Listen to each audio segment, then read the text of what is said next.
ናሆማ ለምሩ እውነቱን መናገር አለበት። እሌኒ ይህን ነገር እንደተፈጠረባት ሲያያችሁ ብዙዎቻችሁ በጣም አዝናችኋል። እሌኒ በጣም አሳዝናችኋለች። ምክንያቱም በልጇ ምክንያት ልጅቷም ደግሞ በእናቷ ምክንያት እንደዚህ መሆናቸው ያሳዝናል። ናሆማም ደግሞ የተፈጠረውን ነገር ለምህሩ ይንገራት አስቀድማ እሷ ሁሉ ነገር ሳደርስበት። ምክንያቱም ምህሩ ይህን ነገር ካወቀች ሳይነግራት ደብቋት ካወቀች አውቆ ደብቆኝ ነው ብላ ወይም ልጁን ፈልጎ አግኝቷት ነው ብላ ነው የምታስበው እንጂ በአጋጣሚ ተገናኝቶ ነው ብላ ስለማታስብ ያለው ነገር አጋጣሚውን ሊነግራት ይገባል። ጆከርና ሰኒ በቅርብ መጋባት አለባቸው። ሰኒና ናሆማና ምህሩም ልክ እንደዛው። በእርግጥ በጣም ብዙ ነገሮች በመሀል እየመጡ ነው። ሰላም ውድ የተከበራችሁ የቻናሌ ተከታታዮች እንዴት ናችሁ? እኔ ጋር ሁሉ ሰላም ነው። ሰላማችሁ ብዝት ትርፍ ይበልልኝ ባላችሁበት ውድ ቤተሰቦቼ። ለዚህ ቻናል አዲስ ከሆናችሁ ሰብስክራይብ አድርጋችሁ ቤተሰቡን ነባሮች ዌልካም እንኳን በሰላም መጣችሁ ብያለሁ ውድ ቤተሰቦቼ። ዛሬም እንግዲህ በድጋሚ በጽናት ድራማ ላይ መጥቻለሁ። እንግዲህ ነገሮች በጣም አወዛጋቢ ነገር እየተፈጠረ ነው። እሱም እንግዲህ ያው ናሆማ ባለማወቅ እንግዲህ የገዛ ልጁን ነበረ ያገኘው። እውነት የናሆም ልጅ ናት ልጅቷ ወይንስ ደግሞ የተፈጠረ ሌላ ነገር አለ የሚለው ነገር በደንብ እስከ መጨረሻው ካየነው እናውቃለን ብዬ አስባለሁ። በትዕግስት እስከ መጨረሻው ድረስ በደንብ ማየት አለብን ብዬ አስባለሁ ውዶቼ። ነገሮች ከባድ ናቸው።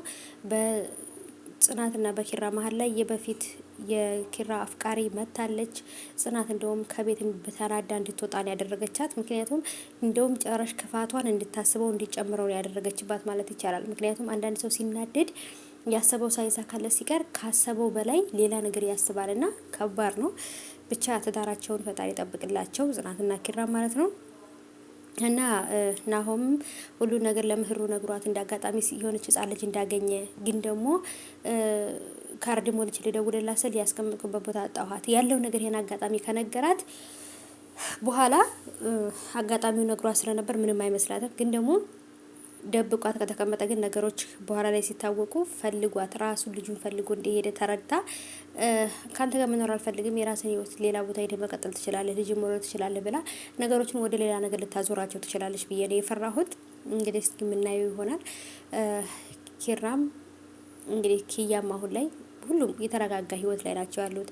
ኪራም እናቴ ወይ አባቴ ቤተሰቦቼ ተለውጬ ትዳር ይዤ እንደዚህ አይነት ህይወት እየኖርኩ እንደሆነ ቢያዩኝ በጣም ነበር ደስ የሚለኝ እያለ ነበር። በጣም ነው ያሳዘነኝ እዛ ፓርት ላይ ና ለምን አንዳንድ ጊዜ ምንም መጥፎ ቦታ ላይ የሆነ ሰው ቢሆንም የሆነ መቀየራችሁን ቤተሰቦቻችሁ እንዳዩላችሁ የተሻለ ሰው መሆናችሁን ቤተሰብ እንዳዩላችሁ እንፈልጋለን እና በጣም ደስ የሚል ነገር ነው። ያ ነገር ደግሞ ተለውጦ ቤተሰብን ማሳየት እና ብቻ እስኪ ምን ይሆናል። በተለይ ክብሮም አሁን ላይ ተረጋግቶ ሌላ ህይወት ሰኒን እያለ በሰኒና በጆከር መሀል እየገባ ፍቅራቸውን ማበላሸት የለበትም። እሱም በቃ የራሱን ህይወት ይኑር። በጣም በዙሪያው ብዙ ሴቶች አሉ። ብዙ ሴቶች ሊፈልጉት የሚችሉት አይነት ወንድ አቋም ያለው መልክ ያለው አስተዋይም ሰው ነው ብዬ አስባለሁ። ያው በሰኒ ያደረገው ነገር ነው እንጂ ስህተት ያደረገበት ሌላው ነገር ክብሮም በጣም መልካም ልጅ ነው፣ አፍቃሪም ነው።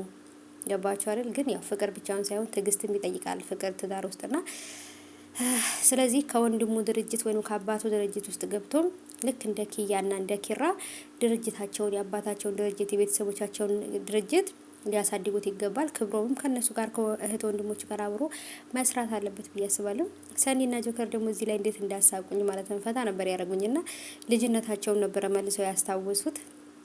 አንዳንድ ጊዜ ጭንቀት ብቻ ሳይሆን እንደዚህ አይነት ነገሮችንም እያየን ዘና ማለት ጥሩ ነው። እራሳቸውም ደግሞ ዘና ፈታ ብለው እኛንም ዘና ፈታ አድርገውናል። እንግዲህ የጽናት ድራማ መጨረሻው እኛ በምንፈልገው መልኩ በአሪፍ ሁኔታ ይጠናቀቃል ብዬ አስባለሁ። ሁሉም ጥንድ የሆነው የራሱን ድርሻውን ይዞ ያልቃል ብዬ አስባለሁ። እሌኒም እንግዲህ ከዚህ ነገር ትወጣለች። ይህም ልጅ ደግሞ እንግዲህ ወደ እስር ቤት ይገባል።